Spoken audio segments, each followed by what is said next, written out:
वातावरण नाही सुधरून नाही देऊ राहिलं ना पाटील. तुरी काढाचा मोठा पेचस आहे हो. आताच ते राहतेच वातावरण तसं, कवा कसा अवकाळी येईन काही सांगता येत नाही. तर हे झाबऱ्या आता काही जायचं काम होतं काही आले गेलं पोट्ट्यासोबत. आता दुकान पाहा लागते ना इकडे वावरातही जा लागते. तर कसं 11 वाजेपर्यंत चालू ठेवतो मग ते कसं आज वावरातली दिवसांना लाईन राहते. आता गव्हाली पाणी चालू आहे. तुमचं तरी बरं आहे, डायरेक्ट तुम्ही धरणातून पाणी होडता सर तुमचं होऊन जाते लवकर. आमचं तर मोठं लंब काम आहे. पहिले धरणातून विहिरीत टाका पाणी, मग तिथून मग पूर्ण वावर वलित करा. मला तर म्हणता हो घ्या पाईपलाईन टाकून म्हणून अंडरग्राऊंड. लागतेच किती खर्च जाईन लेकाचे 5-50 टाकाले काय नाही हो. पण लोकांचे वावर आहे ना म्हणतात त्यांनी तर टाकू दिली पाहिजे. लोक नाही ना सुदे पा पाटील फुकटात तर काही होत नाही. त्याला देऊन द्यायचे 1-2 हजार देऊन द्यायचे. अंडरग्राऊंड असतं करतो म्हणा. पाहा लागन म्हणा. सध्या तर काही पैसा नाही आपल्यापाशी. आता सांगा बा पाटील लोक असे म्हणून तर आमच्या सारख्याचं कास होईन. आता पैसे नाही म्हणता कमालच आहे पाटील तुमची. बस तुम्ही पाटील पाटील म्हणत जाण पैशाचे दाखवत जा. तशा नाही होत ना. पाटील म्हणल्यानच का पाटलाजवळ पैसाच राहणार आहे का? काय म्हणतो शांताराम लयच घाई दिसू राहिला. कुठं जायचा विचार आहे बा? काहीच नाही, पण आता आपल्या तुरी काढायच्या होत्या. हे वातावरण पाहिलं नाही का कसं ढगाळ ढगाळ झालं पूर्ण. तेव्हा अवकाळीचा पाऊस येऊन बसन आपल्या अंगावर काही सांगताच येत नाही. तुरीची भोवरी तशीच लावून आहे, गोणाय झाकून नाही त्याच्यावर. आज आहे जरासं वातावरण मोकळं, तुरी काढून घ्या म्हणलं तर बदामही नाही दिसू राहिला. कोणी पोट्टे नाही गावात कुठे गेले तर. अरे बापरे तुला माहितच नाही का? अरे बा ते मकर संक्रांत झाले त्याच्या दुसऱ्या दिवशी गेले ना. अजूनही याचा पत्ता नाही द्यायचा. पण असे गेले तरी कुठे त्यांनी? तुला माहित नाही शांताराम? अरे त्यांनी नांदेडले गेले ना. नांदेडले तेवढे दूर कायले गेले बा असे? अरे तुला काहीच माहित नाही वाटते. माहिती तर ठेवत जराच्या काही. नांदेड जिल्ह्यात हातगाव तालुक्यात तिवसा गाव आहे. तर मकर संक्रांतीच्या दुसऱ्या दिवशी भाजी भाकरीची मोठी पंगत असते. तिथं 250 क्विंटलची तर फक्त भाजीच बनवल्या जाते आणि लाखोच्या संख्येनं तिथं भाकरी बनवल्या जाते आणि कोणी दानही करते भाकरी. बापरे एवढी मोठी पंगत असते का तिथं? पंगत म्हणजे चांगलीच मोठी पंगत असते ना. आपल्या संपूर्ण महाराष्ट्रातून तर लोक येतेच, पण बाहेर परराज्यातून पण मोठ्या संख्येने तिथं लोक येते. म्हणजे तिथं 250 क्विंटल भाजी बनवते. ज्यात सर्व प्रकारचा भाजीपाला आणि सर्व गुणकारी झाडांचा पण पाला असते. बापरे म्हणजे विशेष भाजी राहते म्हणायची तिथची.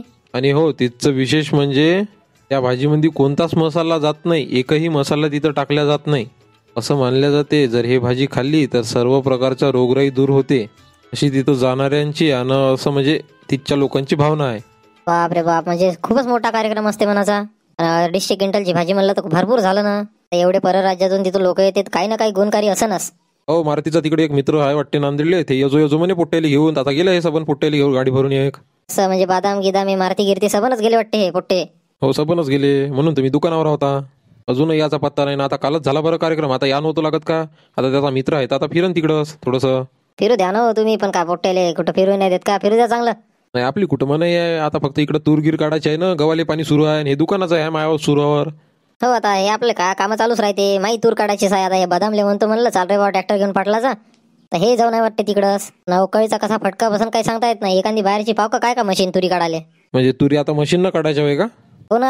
आता कुठं ठोकायला टाइम राहिला का? कवा अवकाळीचा पावशीन काही सांगता येत नाही. आता तालीला पीक ते चाललं जाईन. तर मी पाहतो बा 2 दिवस मस्त झाकून ठेवतो गोण्यानं. मग आता ठोकूनच काढा म्हणतो. कसं तुराट्याय होते. नाही तसा माय विचार ठोकाचा सुद्धा, पण हे पाण्याचा कवा फटका बसन. आता कोण ते गोणे सवारात बसन त्या गंजीले. म्हणून म्हणलं काय मशीन न काढून टाका. आजच्या दिवस थांब ना. मग उद्या आले का उद्या काढून टाकते. आजही नसते संध्याकाळपर्यंत पोट्टे. माया राहते तू ये राहते. दोघे जण काढून टाकू उद्या. असं म्हणता का? नाही तर चांगली असती बाहेर गावून बोलवली असती एखादी मशीन. थांब ना. आता आजच्या दिवस येतेच ना ते संध्याकाळपर्यंत. मग उद्या ते बदामले विचारून घेऊन सकाळीच चालला जाऊ. आज येईन तर ते थकून गिकून असून उद्या आले पाहिजे बा ते. बदामले कायले म्हणायचं? डायरेक्ट त्याच्या मालकाली म्हणून घ्यायचं. असं कसं नाही पाठवत. मशीन का उभी ठेवन का? आता हेच सीझन आहे त्याचं. तर उद्या नक्की काढून दिलं पाहिजे बा. नाही तर पावसाचं काही खरं नाही दिसतंय मला. झाका गोनेन काढा गोनेन झाका गोनेन काढा गोनेन नाही झालं पाहिजे बा आपलं. अरे आज येतेस ना ते संध्याकाळपर्यंत येते. उद्या तू ये राहते ना माया राहते सांग. मग काढून घेऊ मग आपण. बरं उद्याच काढून घेऊ मग. आता कसं मग चालता का पाटील? जरा येऊ वावरातून चक्कर मारून. चाल ना बुवा एक चक्कर मारून नसू. चाल चला मी पण बंद करून देतो. आता कसं दिवसाची लाईन राहते गव्हाले पाणी देऊन देतो. काही नको बोलत जाऊ राजा तू सांभा. एवढं थोडी लागत असते. मला का जास्त सांगायची हौस आहे राजा. आता जे मला माहित आहे ते सांगत आहोत तुले. पण कसं आहे आजकाल सगळे लोक फुल कॉलमच घेताय ना. फुल कॉलमचेच घर बांधताय. आता ते पायव्या घ्यायचं काही कामच नाही राहिलं ना. ते गोटे आणा कुठून आणता गोटे काय करत बसता. त्याच्यापेक्षा आणलं सिमेंट लोहा आणला गिट्टी आणली कशाला आपलं उभं. हे लोया गिव्याचं म्हणलं तर लयच महाग जाते राजा. ते घरकुलाले जेवढे पैसे भेटले ना त्याच्यापेक्षा डबल टिबल न पैसे लागते बरं. त्याच्यापेक्षा आपलं हे बरं आहे ना. आणल्या मोठाल्या फाड्या चांगल्या गोटे टाकला पायव्यामध्ये केला त्याचा पायवा तयार. अरे ठे कोणतं फाड्या गिड्याचं गेल्या राजा ठो जमाना. आता कुठं राहिला का ठो जमाना ना. आता कुठं भेटत राहते तसे गोटे. आता सबन जण हे याच बांधते फसकला बिलकुल. लोहा गिवा गज गिज एकदम बांधून ओके मंडी. पाय मग आता तुझ्यापाशी पैसा असन तर घे बांधून मग चांगलंच तू. त्याचा विषय ना आहे कसा आहे, लोक सगळेजण त्याचाच बांधताय म्हणून तेच बांधा लागते. आता लोकांपेक्षा वेगळं जाता येईल का आपल्याला, सांग बरं तूच. आता ह्या जमान्यात आपण गोट्याचा पायवा भांडत बसलो तर कसं जमणार. काय बा आता तुझ्या विचारानं घे. आता मला जसं सुचलं मी न तुले तसं सांगत आहो. नाही कसं आहे, तू बरोबरच आहे, तू काही चुकलं नाही. तेवढ्या पैशात होत नाही म्हणा जेवढे देत आहे तेवढ्या, पण कसं आपल्याला थोडेसे लावाच लागेल ना जास्तचे, तेव्हाच आपलं घर चांगलं होईल ना. ज्याच्या त्याच्या हिमतीचा प्रश्न आहे तो. आता तू तुझ्यापाशी पैसा आहे म्हणून तू लावू शकशील, पण ज्याच्यापाशी पैसाच नसला तो का करन सांग बरं. नाही ज्याच्यापाशी पैसा नाही कसं आपापल्या हिशोबानं बांधायचं गड्या, कोणालाच काही जबरदस्ती नाही करत कोणीच. आपापल्या हिशोबाने जसं जसं आपल्याला पटते तसं तसं एकदम बांधायचं. काय म्हणता सदाशिव बाबाजी? अरे काय नाही रे, आपलं घरकुल आलं नाही का आपल्याला, त्याचाच विषय सांगत होतो ह्या संभ्या बुडाले. तर भेटलं तर घ्या ना मग बांधून लवकर. बांधतो ना आता आरामशीर. का आता का तसे पैसे वापस चालले का आपले. नाही, पैसे तर वापिस नाही जात म्हणा, पण घ्या बांधून लवकर. अरे काव संभा बाजी, तुम्हाला घेणं आलं का घरकुल मग? आता आम्हाला कुठून भेटन राजा, जुन्या काळात भेटून मोकळे झालो ना आम्ही. त्याच्या दोन दोन भीती खसल्या आहे, पण आता का डबल भेटणार आहे का आता आम्हाला घरकुल?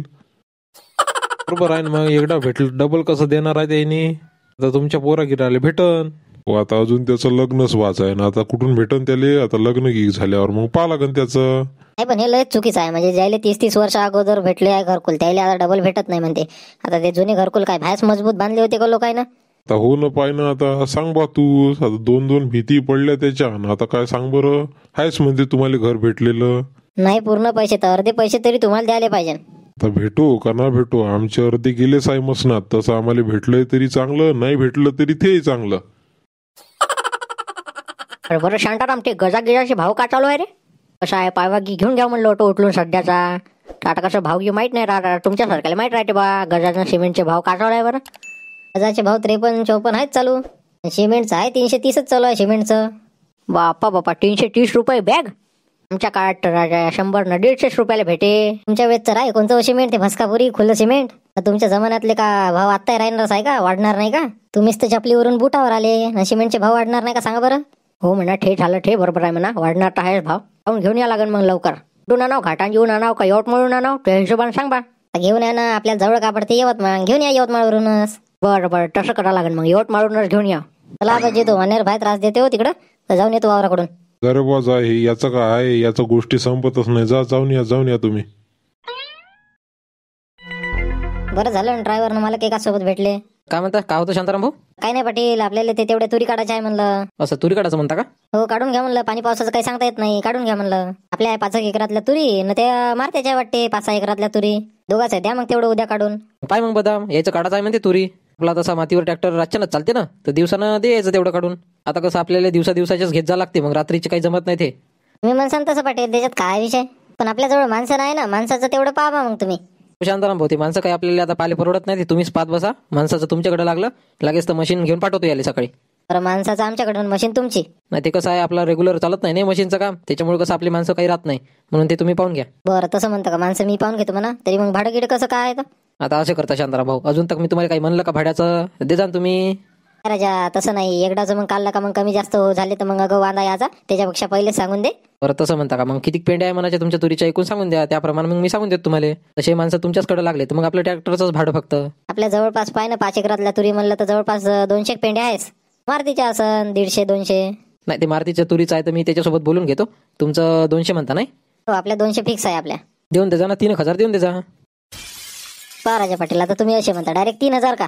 आता आपली गावातली मशीन आहे तर कसं गावातच सांगावं वाटते, बाहेर काही सांगावं नाही वाटत, आणि तुम्ही डायरेक्ट 3000 म्हणता, त्याच्यातून माणसंही आमच्याकडेच लागू आहे ना. बरं जाऊ द्या, 28 देऊन द्या, 2800 देऊन द्या. तर मी मागच्याच वर्षी तेवढ्या तुरी 2400 काढल्या होत्या, बरं या वर्षी मी 2500 देऊन देतो. तर तुम्ही असे बोलता डायरेक्ट, आता 2500 आले तुम्ही. डिझेल किती महाग आहे हो, डिझेल लागते ना, भगभग पेते डिझेल मशीनवर. डिझेलचे भाव माहित नाही का, झपाट्यान पेटून नाही चांगले डिझेलचे भाव. हो ना, म्हणूनच मी 100 रुपये वाढवले ना. मागच्या वर्षी कसं 2400 तसं दिलंच होतं मी ना, तर मग या वर्षी 2500, 100 रुपये जास्त. तुमचं कवाय तसं आहे शांताराम भाऊ, पैशासाठी म्हणलं तर निवळ घिसघिसच राहते तुमची कवाय, पण आता एवढे पैसे ठेवसान कुठं? तू राजा बदाम आता करू दे राजा आम्हाला सौदा, तुम्ही मधातच करताय का? बरं जाऊ द्या बा, 2600 फिक्स करून टाका, जाऊ द्या. बरं जाऊ द्या मग, आता तुम्ही हाय जवळचे सापल्या तर 2600 करून टाका, जाऊ द्या मग. शांताराम भाऊ पैसे नगदी लागन, हे देऊन द्याचा बदाम पाशी झाल्याबरोबर. बिलकुल झाल्याबरोबर वावरात देतो तिथंच पैसे. पाहिजे बदाम बरोबर एवढं उद्या दे काढून, मग आता मी मारुतीसोबत बोलून घेतो, मग त्याच्या वावरातलं देऊन देतो काढून. तर ठीक आहे ना पाटील. पाहिजे मग पोट्टे गिट्टे ओके ठेवजा, सकाळी शाले पाठवून देतो, फाऱ्या गिऱ्या बरोबर ओके ठेवून द्या मग. बिलकुल सकाळी 7 नाही वाजत तर पाठवून देईन तू वाटलेस तर. पोट्याला एकदम रेडीच ठेवतो. बिलकुल नाश्ता पाण्याची तर सोय करतो. पोट्याला सकाळीच न्याय लागेल मग उद्या. चला मग येतो पाटील. ते पोट्याला सांगून देतो का उद्या जायचं आहे बाबा म्हणून आपलं तुरी काढणं आहे तर मशीनवर. तर तेवढं सांगून देतो मग. बरं या ना, सांगून द्या तेवढे त्याला. लवकर ये जा म्हणा, नाही तर पोट्टेला उशीर करते मग. असा कसा उशीर करते? मी सांगू ना, मीच राहतो ना. बरं या मग, ओके. मग बघा उद्या सकाळी सुटून ते ऑइलिंग करून घे त्या मशीनची. का कसं आहे आता ते लई दिवसाची बंदच आहे ना. तेवढं पाहून घेऊन एकदा सुरू करून पाहिजे घरीच, म्हणजे डबल वांदे यायला नको. बरं 5 लागत ना बा आता ते तशी साईन ठेवून. मग असं तेवढं डिझेलचं मग घेऊन ये जा. सकाळी जायचं जरासं आणि मग वावरात सांगून द्यायचं 20 लिटर. कसं डिझेल नाही आपल्या ट्रॅक्टरमध्ये. तू राजा बदाम वेळेवरच फात्या फोडतं राजा. आता काय पहिलेच सांगलं तुले का रात्री जातं तर टाकून घेऊन येत जा बा. एखादी डाव लक्षातही नाही राहत पाटील. बरंच बरं आहे बा, जाऊन आणतो. बरं उद्या सकाळी आणतो, जातो 20 लिटर घेऊन येतो मग तेवढं. तू म्हणे येतच नाही राजान. पाय बरं कसा माहोल झाला मग आपला तिकडं. मला काय माहिती एवढं खतरनाक आहे म्हणून तिकडचं काम. जबरदस्त कार्यक्रम होता राजा, एकच नंबर. तसा मी अजूनही नाही पाहिला. अरे माय असतं 4-5 वर्षापासून जाणं नाही झालं राजा. माया मित्र नुसतं य य य य म्हणे मले. याही वर्षी नव्हतं होत, तर तुम्ही जर हो नसतं म्हणलं जासाठी तर मग याही वर्षी हुकलंच असतं आपलं काम. असंच असते, ठरवून केलेला प्लॅन केव्हा सक्सेस होत नाही आपला आला. आता अचानकच त्या मित्राचा कॉल आला आणि तू ना आम्हाला विचारलं ना, आम्हाला रिकाम पण होतस म्हणून आपलं जाणं झालं. पण तसंही आपलं कुठं असं जाणं होत नाही, कोणातरी कारणानं जाणं होते. काय भाजी लागे राजा ते खतरनाकच, म्हणजे तशी भाजी मी अजूनही नाही खाल्ली माझ्या आयुष्यात. अरे मग त्या भाजीसाठीच तर फेमस आहे राजा ते. तेवढं कम जबरदस्त लागे का ते भाजीन भाकर. काही म्हणा, पण ते तिची भाजी खाल्ली ना असं म्हणजे पूर्ण एनर्जी आली माणसाच्या अंगात. हो ना, एकदम जबरदस्तच होती ना भाजी. मी ते भाजी बनवायच्या अगदी होतो ना तिथं. अरे माझ्यानं मोजणं नाही झाले ना किती किती काय काय टाकलं ते. आपल्याला साधा आपला भाजीपाला माहित आहे, पण त्यांनी बापा भकमच रंगाचं टाकलं बा. ते तिची परंपराच ते आहे आता. पण काही म्हणा, व्यवस्था म्हणजे इतके लोक आले पण व्यवस्था जबरदस्त होती तिची. कोणाला काहीच तकलीफ व्हायचं काम नाही ना. भाकरीचं दान म्हणलं तर ज्याच्या परीनं ते आणून दे बा, ते एक कमालच. कोणी 1 भाकर दे, कोणी 15 भाकरी दे, कोणी 20 भाकरी दे, कोणी 50 भाकरी दे. ते लय जबरदस्त वाटलं आपल्याला. म्हणजे दानही तिथं खूपच होते भाकरीचं. हेच तर आहे रे मारती तिची विशेषता. तिथं दानही होते, लोक तसं म्हणजे पंगतही मोठी बसते तिथं. पुढच्या वर्षी जास्त लागते पण आपल्याला. आता या वर्षी तर आपण गेलोच, पण पुढच्या वर्षी जाऊ आणि आपल्या गावातल्या लोकांना घेऊन जाऊ. गावातल्या लोकांना कुठं घेऊन जाते रे बा मारती? अरे बाप रे शांताराम भाऊ, अरे खरं खास म्हणजे तुमची आठवणच नाही हो आम्हाला. तुम्हाला न्यायचा विचार होता खरा खास. हो, मगाशी सकाळून त्या दुकानात आलो तेव्हा माहित झालं बा, नाही तर मला माहितच कुठं होतं रे तुम्ही कुठे गेले म्हणून. आता ते अचानकच झालं, घाई मध्ये निघून चालले गेलो लवकर. मग बरं आता हुकलं पुढच्या वेळेस जाऊ. पुढच्या वेळेस जाऊच नाही, सगळ्यालाच न्याय लागते. कारण जबरदस्त आहे तिथं, पाण्यालायक आहे तिथं. अशी मोठी पंगत बसते ना का तुम्ही पाहून दंग होसान. ते काय ते 250 क्विंटल भाजी जबरदस्त खतरनाकच. पण ते भाकरी सोबत भाजी एकच नंबर. सांगेन ते पाटील होते त्या बुडा होता ते सांगत होते बा. म्हणजे कायचं मंदिर गिंदिर आहे म्हणाचं तिथं. तिथं 12 ज्योतिर्लिंगी मंदिर आहे. हो का? त्यावेळेस आम्हीच जाऊन आलो. ते मित्र बोलवत होता, आता आम्ही सगळं पाहून आलो. आता पुढच्या वर्षी जाऊ ना सगळेच जण जाऊ आपण गावातले. त्याच्याच गोष्टी चालू होत्या बा, सगळ्या गावातल्या लोकांनी न्यायचा बा म्हणून. तेच म्हणलं कुठं नेते बा म्हणलं मारती सगळ्या गावातल्या लोकायले. बाकी मग प्रवास की बरोबर झाला ना? प्रवास म्हणजे कायचा, धामणगावून बसलो आणि सिद्ध नांदेड. म्हणजे रेल्वेनंच गेले वाटते तुम्ही? हो, मग आता वेळेवरच काय न जाता रेल्वेनं चालला गेलो. तर मी काय म्हणतो झाबरू, बोला ना शांताराम भाऊ. अरे आपल्याला ते तुरी काढायचं आहे, तर ते ट्रॅक्टर आहे पाटलाचा. बदाम म्हणे 2-3 पोट्टे पाय म्हणे. आपल्याजवळ काही पोट्टे नाही म्हणे. तर कसं मग चालसान का उद्या? आपल्या तुरी आहे आणि मारतीची आहे तुरी. हो आता तिकडे गेलो ते तुरीचं भुलूनच गेलो मी. हो आपल्या वाटते तुरी काढायच्या. असं मग जो तू मी ना संदीप चाललं जाऊ, 2-3 जण होऊन जाते. बरं ठीक आहे ना, चाललं जाऊ. आम्ही 3 जण आहो, मग जमते ना. 3 जण असले तर होऊन जाते. शांताराम भाऊ तुमचा सौदा झाला का पाटला सोबत? माया झाला. मी ते बोललो तर तुझ्यासोबत बोलतो म्हणे पाटील आता. बरं केवढ्यानं दिलं मग तुम्ही? मला तर 3000 म्हणे. कसं आहे आता 2600 मध्ये घेतलं निपटून. मग 2600 देतो बा म्हणला. तुमच्यापेक्षा तर मग माया कमीच आहे. माया 2,000 देऊन देतो मग. ते पाय बा, तू ते बोलून घे किती हजारात देतं किती हजारात नाही तर पाहिजे. पाटील पहिले जास्त सांगते, बरं कमी करायला लावतो जरासं. ते तेवढं तर करायलाच लावतो मी. बरं चला पोट्टे, मग ये जाऊ उद्या सकाळी येतो बरं झाबरू पोट्ट्याला घेऊन. मग पहिले आपलं काढून टाकू, मग मारतीच होते. बरं ठीक आहे ना, सकाळी किती वाजता सांगून देता तेवढं. सकाळी कॉल मारून नाही देईन तुला 8 वाजता. तर 8 वाजता तयार राहायचं सगळेजण. बरं ठीक आहे ना, मग 8 वाजता रेडी राहतो मग आम्ही. असं आहे मग, शेतकऱ्याचं धावपळीच काम राहते सगळं. असं आबाळ करताय कवा अवकाळीचा पाऊस येईन काही सांगता येत नाही. घ्या म्हणलं तुरी काढून आता लवकर. आपल्या चॅनलवर जर तुम्ही नवीन असाल तर सबस्क्राईब करून टाका आणि 1-2 पोट्ट्या पाट्याला शेअरही करून टाका आणि लाईक केला तर मग ते एकदमच बढिया. तर चला मित्रांनो, आता भेटू पुढच्या एपिसोडमध्ये. सबस्क्राईब करून टाका मित्रांनो.